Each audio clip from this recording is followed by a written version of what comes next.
Whoa! What an exciting video we have in front of us. So remember on this last video, on the second episode of this Designing the America's Cup, we spied Team New Zealand section and we've put it into the TakeOff tool and made some analysis on it. Today, what we're gonna do is try to get information about this section a little bit at the beginning, and then we're going to use all the power of the optimizer to try to beat this section. Very exciting. And again, keep in mind this is a section that Team New Zealand has designed it 2 generations ago, so they've already, it's let's say 6 years old section, so I'm sure now they have something way more advanced. But will be as exciting for us to be able to beat on the digital parts champions of the America's Cup. So let's go. Let's start with it. Here we have the section as it was. I wanted to make 2 things before start optimizing that we haven't made the last time. Do you remember we had this middle part, which was looking like some kind of a membrane or some kind of a smooth transition for the flap between the fixed part and the flap part? And of course that's an important topic because normally when you have a hinge you have some kind of a steps, you have a finite step. Whatever you do, you have some kind of finite steps, and these finite steps make little accelerations, so little separations, and can promote ventilation and can promote cavitation too. But also we can have an order of magnitude, an idea of the impact of these little imperfections just with the tool. So we're gonna have a look here at the flap definition. Here is the flap, that's the Team New Zealand section, and that's a regular flap. Okay, so if I put 7 degrees, we have here a big curvature jump, and actually on the bottom part of it, as the flap is going in, we have like a step. So if we run the section, we're gonna see that here there's a jump in CPs. So even here with low fidelity tools, here we are actually running X-Foil live, we see there's a little jump in CPs, in pressure. So here we'll probably start cavitation or ease the promotion of ventilation. So what Team New Zealand has tried to do is something that here is called like soft hinge, which is we start from a point, we end from a point, and we make a smooth transition between these 2 points. And just doing that, look with this flap angle how the CP distribution has changed.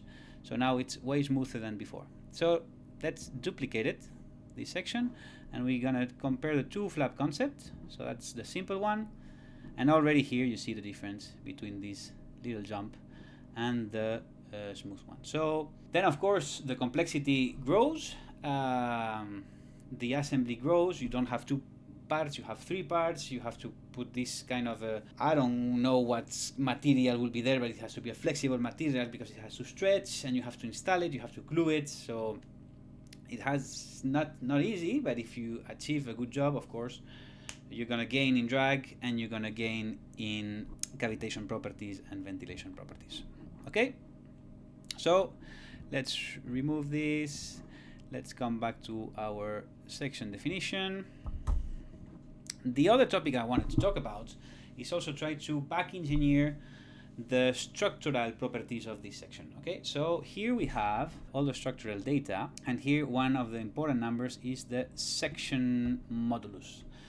What's the section modulus? The section modulus, I'll put the formula somewhere there, but basically what is the relationship between the bending moment and the stress. Okay, so if you have a certain bending moment with an isotropic material, a completely full material of this section, as we have on the America's Cup, which we can consider they're full of steel and with kind of a parts where the hinges are with holes, and we're losing a little bit of material of strength there, but we're going to consider it completely filled. Okay, so the section modulus with a certain bending moment, with the section modulus we'll know the stress that we'll have on this section, which basically is on the most top part and on the most bottom part of it. So if we are lifting, the top part will be in compression and the bottom part will be in traction. So we're going to use this beam calculator to have an idea. If you see here, let's come back. The number is, it's multiplied by 1 elevated to 6, so 1021. So if we go to the beam calculator, of course, it depends on the lift distribution they have decided to put. Let's consider they've put a lift distribution of an elliptical distribution to minimize the induced drag. The span is 2 meters, and bueno, depending on where you're placed on the span, you'll have a different chord. Okay, so here what we see is how the bending moment evolves. So here, for example, this section at 80% of the span has to sustain all the loads that comes from here, and it arrives with this bending moment. So if we allow, for example, 700 megapascals, we'll need, with a certain chord, so let's imagine we have 400 millimeters of chord, we'll need this section modulus.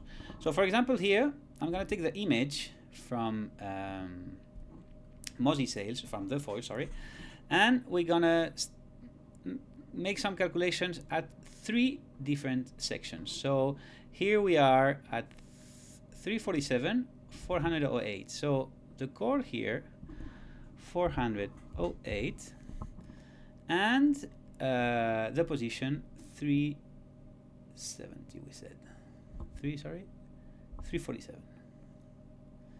347. So here we need to consider what load we'll have on the wing. Here we've put 9 tons, so let's be conservative. So that's a half wing. But sometimes it happens. It's like a maximum stress event.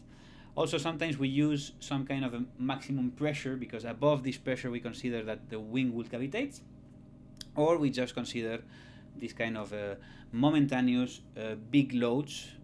Another big load normally also occurs when you have a full wing ventilation, and the problem is that sometimes the ventilation cleans very fast, and normally what the sailors try to do to recover the boats, they put some flap angles. So suddenly when the flow reattaches on the wing, you have a massive load until they are able to remove the flap, because the boat starts to fly, and that's a really high case. So to have all the loads that normally the foil have on just a half wing is not a conservative case. It could happen. So let's consider these 9 tons, and let's consider this chord following Mosey sails inputs. So what would be the section modulus needed? 10, 12, and what did we had here? 1021. So that's a pretty good insight. So that means that this section could perfectly be a section of the most, because then you know, the chord increases to fit the bulb. So let's say that's the maximum chord of a regular section. These ones will be really eased in structures because they have a very big chord. So let's say the critical section will be this one. So if we consider Team New Zealand had allowed 700 MPa of max yield stress, the rule allowed us to have 1,500 MPa, but that's the maximum yield stress. Then maybe you take some safety margins, maybe you take some fatigue margins that normally you shouldn't be above 600, 700 MPa. So could be a conservative approach. Maybe on the Barcelona America's Cup they pushed the limits a bit further, but I guess for this foil, using this section, they're allowing themselves to have 700 MPa. Then you have to remove all the material for the hinge and stuff like that. So maybe the final allowed stress is 800, let's say, in the bigger part of the wing. Then in the little details, you can, of course, in the threads and in the holes and stuff like that, the stress, we have concentrations of stress, and the stress can raise way more than this 700. So okay, just to say, this could be a root section, but then we're gonna have a look. Let's have a look at this mid section. So 360 chord, 316 chord, and we allow the same stress, of course, and 1074. 1074. There we go. Okay, the chord is way lower, but if you see, the bending moment decreases dramatically. So now we don't need to have this maximum stress of 700. We don't need to have that section modulus. We need only to have 550. So just for you to have an idea, if we copy this section, just copy, and we're going to change the thickness to go to 550. Look at the difference between the section. So we would need, let's put it in some kind of a pink. There we go. So we would need to sustain the loads at the most critical section, the blue section, but at midspan we would only need the pink one. And if we go even further at 194,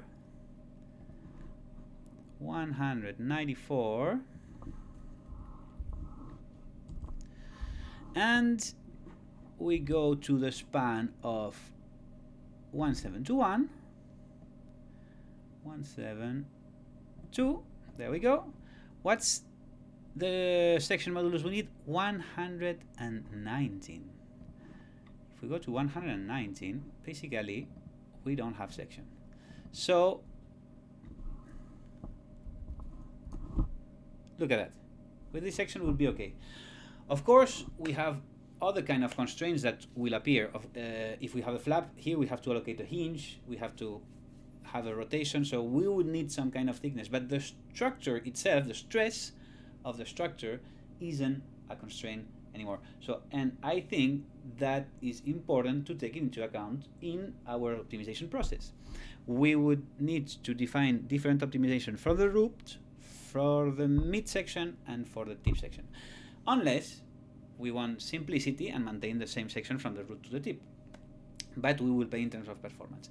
Then there's another topic, which is the flexibility of the foil. Of course, if we start having sections like that even if they can perfectly sustain the maximum loads, they're going to be way more bendy than a stiff and thick foil.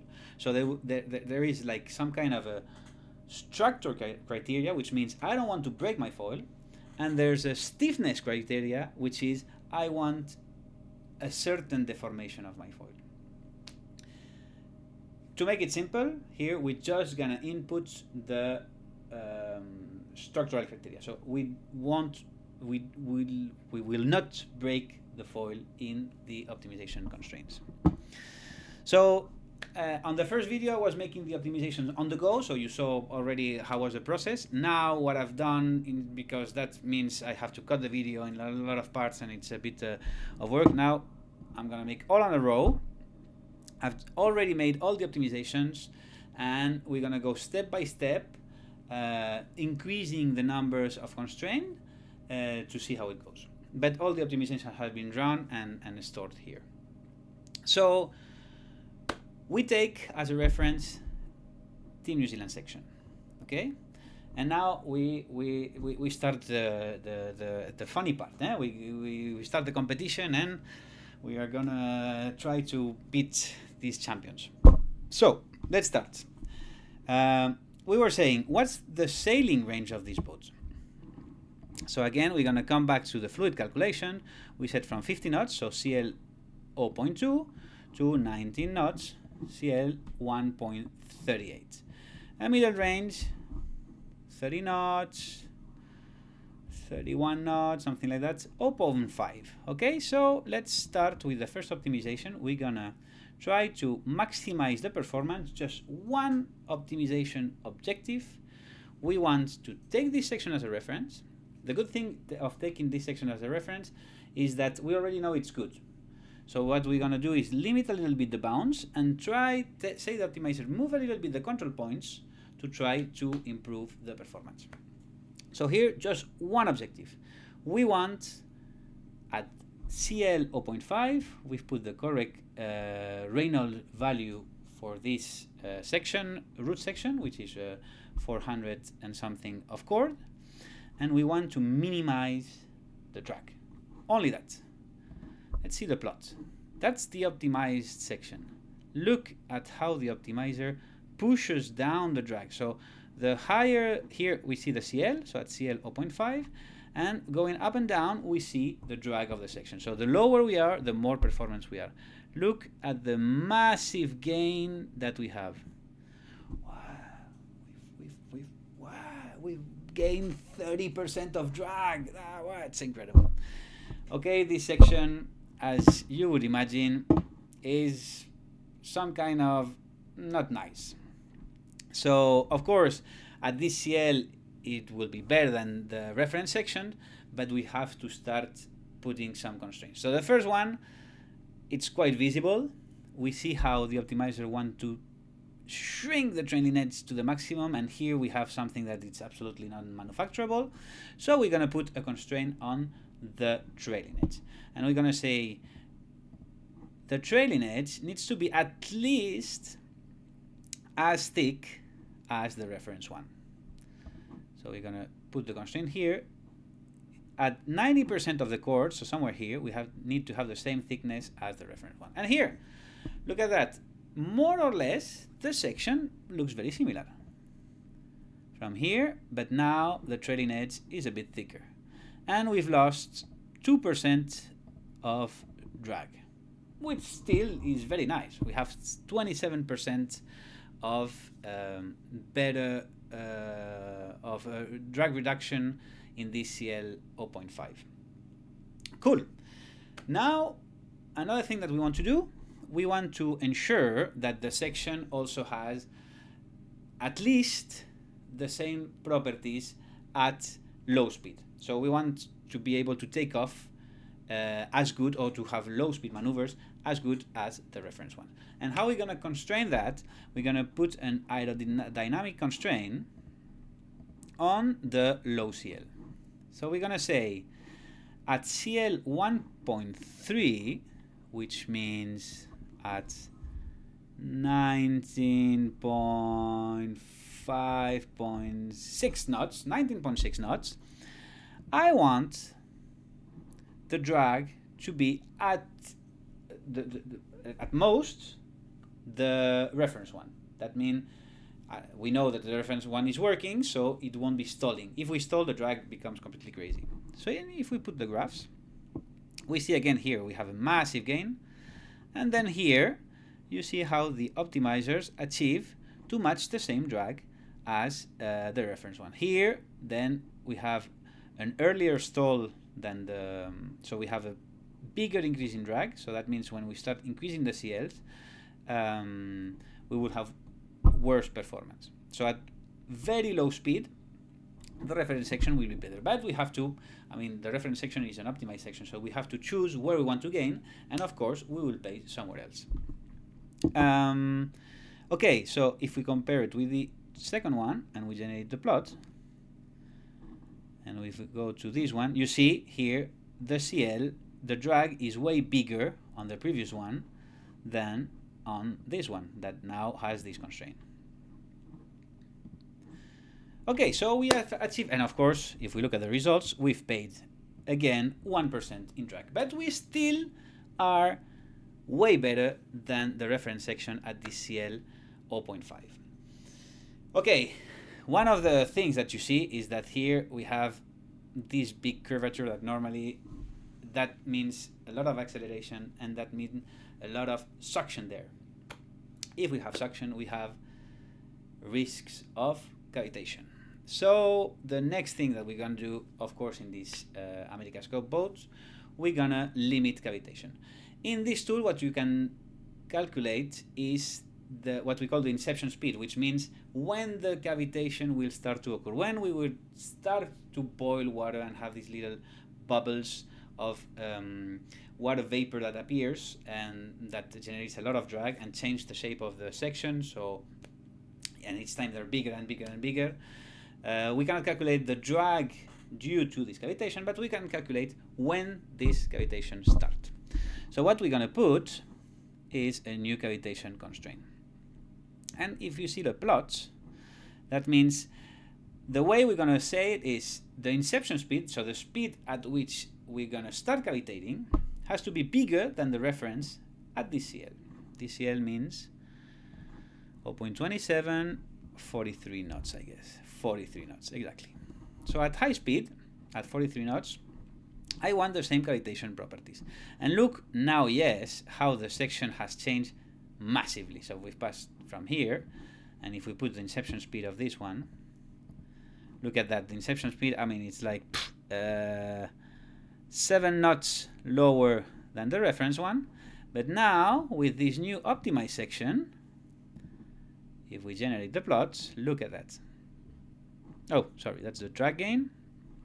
And here is the inception speed that now has achieved to more or less match with some kind of a margin. We'll let a little bit of margin to the optimizer. If we want to be more rigorous, we just have to put a bit of increase.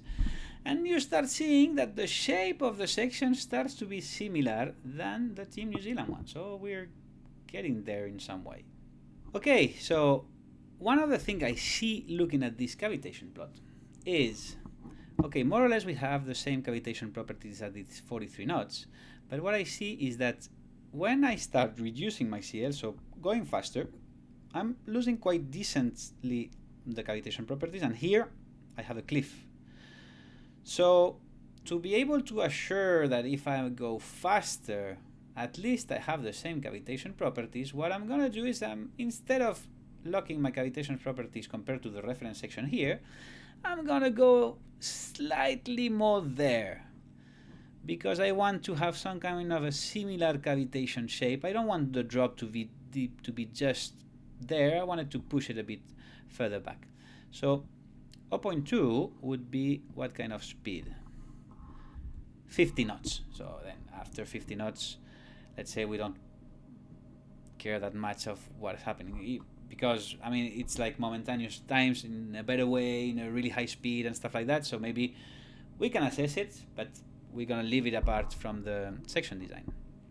So 50 knots, and what we're gonna tell is now,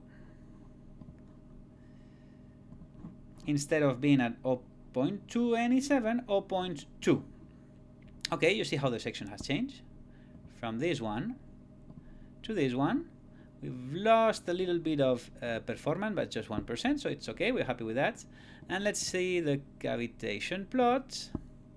There we go. Now it has more or less the same shape as the reference one, so it doesn't have an earlier cliff in cavitation properties than the reference one. Okay, so now let's have a look at this section. Let's save this section. We're gonna have it here.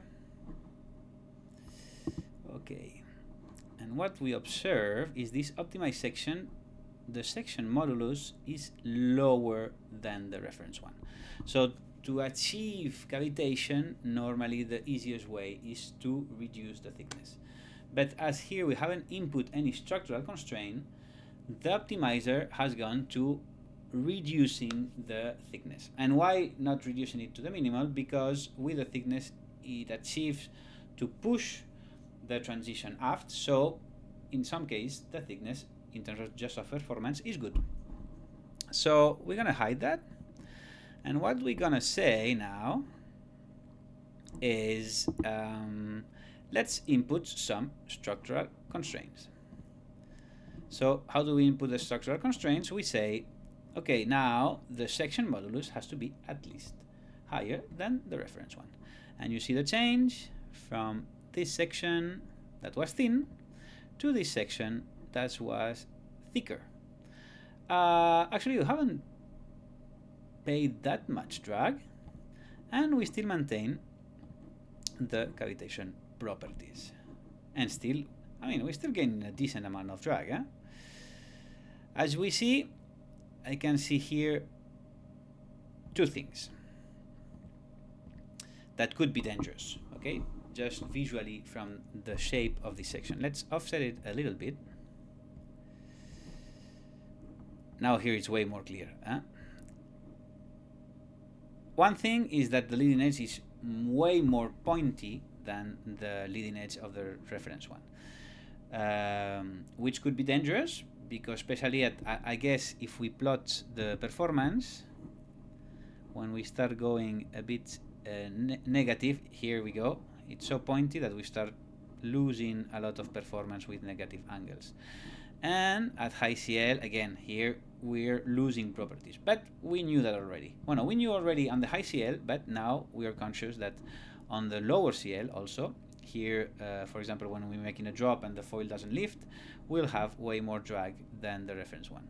And normally with the pointy section, we have leading edge pressure peaks that could trigger ventilation. So it's a bit of a risk. For the moment, we're gonna let it like that, but the other big risk is this shape at the aft part. It's making like some kind of a hook, and on the top part, this could be a risk of separation. The thing is that X-foil, the separation, bueno, separation by itself, it's a big topic. It could be tricky to predict, and we have some ways into these low fidelity tools to at least be conservative on that. One of the ways to be conservative on that is to look at the pressure recovery. So we're gonna save this section. We're gonna save this section, and we're gonna make just an analysis with a certain alpha. Just run section data.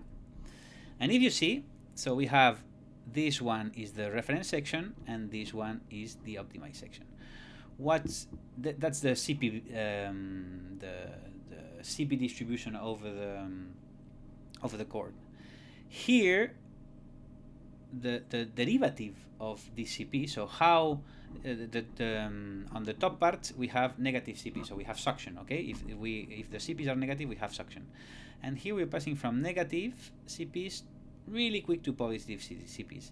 And when we have what is called the recovery, is when we go from very negative to very positive CPs really fast. Okay, so this recovery is very aggressive and could trigger separation. So a way of limiting that is to look at this DCP value. Even here, sorry, let me come back and plot it again. Here we're plotting CPs, but I wanted to show you also we can plot also DCPs. That's the derivative of the CP, and here we clearly see that the optimized one is way more aggressive. So one of the things that we could do is limit the derivative of the CPs and say at least be as the reference one. There's another parameter that is called the Stratford coefficient that some kind of ponderates because it's not the same thing to have hard pressure recoveries on the leading edge of the section to have it downstream on the trailing edge. The more downstream you are, the more risk of separation you have. And so in some way, the Stratford coefficient ponderates these CP gradients with the chord. But even now, you see that here we have a way bigger Stratford coefficient, which means way bigger risk of separation. We cannot tackle the Stratford yet on the optimization, but we can put it on the DCP. So let's come back to the optimization. Let's put it all on the same. And what we're gonna limit now is we're gonna say, I want to have at least the same recovery properties than the reference section. And oh magic, I want to show you the recovery, how it is now. So the recovery is even better than the reference section, and how was it before when we had this aggressive trailing edge. If you have a look at it, the recovery was way higher than the reference one. So now with this section, look at that. It starts to be really, really, really similar than the reference section. But still, he achieves to make some gains in drag we have the same properties, I guess, just with this thinner leading edge. So basically what we're doing, we're paying in high CLs, we're paying in low CLs, but exactly at the position where we wanted to optimize it, we are better. And also the cavitation properties are more or less the same. Okay, now what we're gonna do is, as I'm not super happy with how the optimizer is going, because he's like, you know, pushing down here the CL at 0.5, and I don't want to lose that much performance on the higher speeds. So what I'm gonna do now is I'm gonna introduce a new optimization point. So now we'll have two goals. I want to be very good at CL 0.5, which were the 31 knots of speed, and at CL 0.31, which is 37, 38, 39, like at 40 knots. 40 knots more or less. Okay? So here I want to be good at 0.31 and at 0.50. And just by introducing these new points, look at how the section has changed. At higher speed, it has reduced a little bit the camber, and again, look at how it has increased a little bit the leading edge radius, and look at how it starts to be really similar than the reference section. And look how much we pay in terms of performance. We were like 15% of gains, now we're only 5% of gain, which is still a lot, and minus 3% of gain. Let's see, have a look at the plot.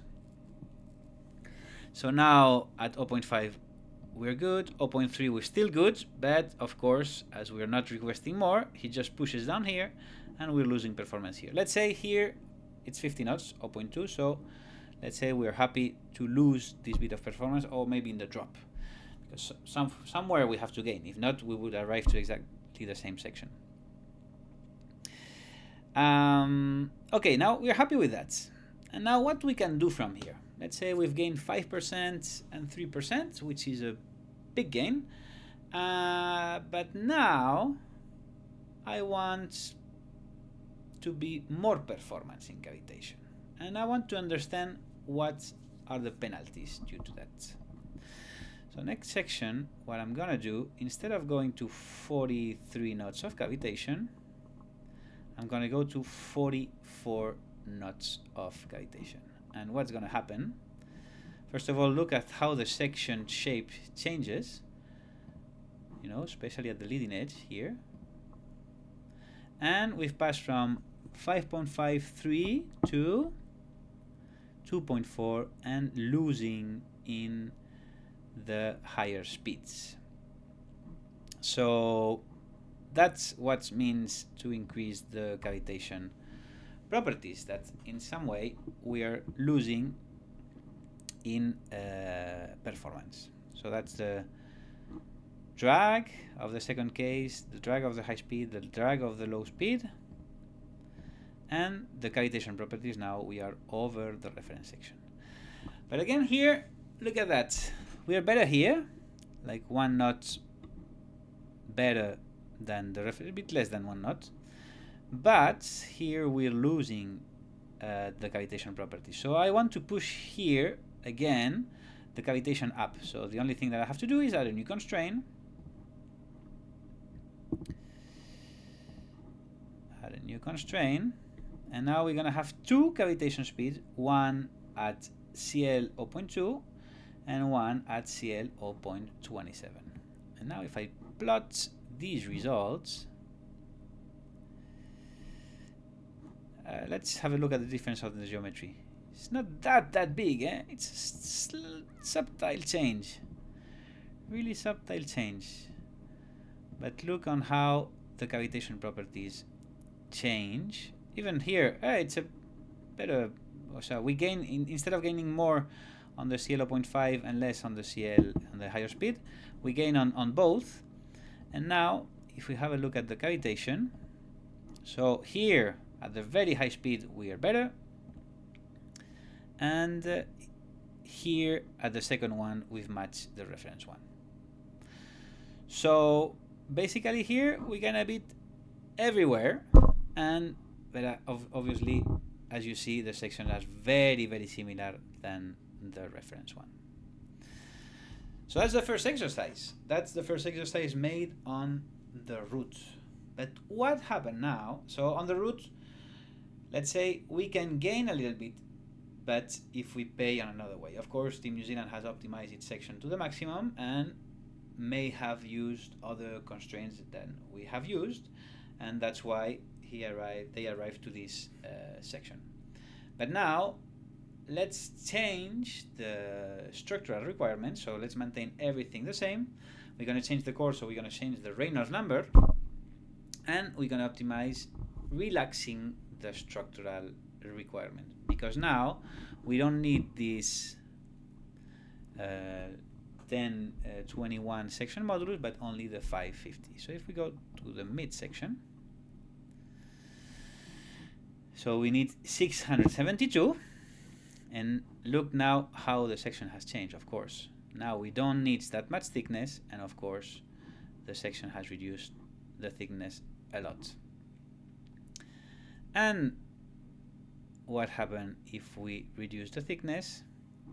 That we gain massive amounts of drag, so that's very good. We maintain the same low speed properties and the insertion speed. That's the recovery, which is better than the reference one, and the cavitation properties are the same. So again, what's the results? We're gaining 10 and 11% in drag. That's a massive amount of gain. So let's say, okay, I don't want that much gain, but I want now to have better cavitation properties. So because at the root I have a lot of structural requirements, I'm going to maintain it like that. But then as soon as I start to go to the tip, I'm going to reduce, I'm going to improve my cavitation properties. So if something cavitates, it's just going to be the root sections and not the rest of the wing. So what happens if we do that? So in that case, we've lost a little bit of performance, not that much, and we've passed, instead of 44, we've passed to 45. Okay, again, if we plot it, we still gain a lot. That's performance, that's a high speed, and now look at that. In terms of cavitation, now we are 1.5 knots better than the reference one, and here too. So let's say now we want to push more. Okay, we still have very big gains, 9% and 10%. We're gonna push more cavitation, and we're gonna make even higher cavitation inception. So you see how the section changes. Again, curiously, the top part is almost exactly the same as the reference section. And let's generate the plot again. That's the drag, high properties, and look at that. We're gaining like 2.5 knots of cavitation properties with this section. And here again, almost 2 knots of cavitation inception. All that maintaining a 6% and a 4% gain. It was a decent delta. Okay, suddenly when you start going to the higher cavitation numbers, you suddenly start losing a lot of performance. So that would be a compromise. What do you want to do? Do you want to have worse cavitation properties and better drag, or maintain higher cavitation speed and have less performance gains? But then we can go a further step. We can go to the tip where we have basically no structural requirements, and let's see up to where we can go. So the tip, that's the tip. Curiously, it hasn't changed that much. Look, just this little subtle change, because also another problem of reducing a lot of thickness is that the low speed properties quickly degrade. But still, we gain a lot here, and we have a massive cavitation properties gains. Okay, so now again, we're gonna follow a little bit the same procedure that we've made with the midsections is to understand what will be the performance impact of pushing furthermore the cavitation constraint. So with these second sections, remember we are at -7 and -5 of drag, and we're going to push it even more to 47. We were at 46, and 2 knots more than the reference one. So here we start to pay a decent amount of drag, especially at high speed, and we are even at 30 knots. So if we show the plots, that wasn't a small performance delta. Look at that. We're really close, we're even worse, but then the cavitation properties are massive. So here it's 1, 2, 3, almost 4 knots cavitation improvement compared to the reference one. 1, 2, 3.5, even again 4 knots of performance gained from this section to the reference one. And so here, if we come back here, we're gonna compare these last sections of each of the case compared to the reference one to see a little bit their shape. There we go. That's the curvature. Let's just put some offset. So here we are. That will be the reference section, root 1, mid 1, tip 1. And we can compare different parameters. Here we've maintained the structural properties, here we've reduced them, and how the other parameters have changed. The leading edge radius. Look that on the root one, we have a higher, a more gentle leading edge than the reference one, and then it shrinkens a little bit, and all the rest of the parameters. So, as expected, it's pretty tough to beat that, guys. For sure, Team New Zealand have also very high level optimization processes, and for sure also they triple and make other calculations with way higher fidelity. Actually, on the Cup of Barcelona, they've worked a lot with laminarity. They've put a lot of sensors along the span and along the cord, we guess, to try to trigger laminarity and to be able to tweak this kind of turbulence intensity, encrypt, call it whatever parameter we tweak to move the transition up or downstream. So all what you've seen in this video today is available online.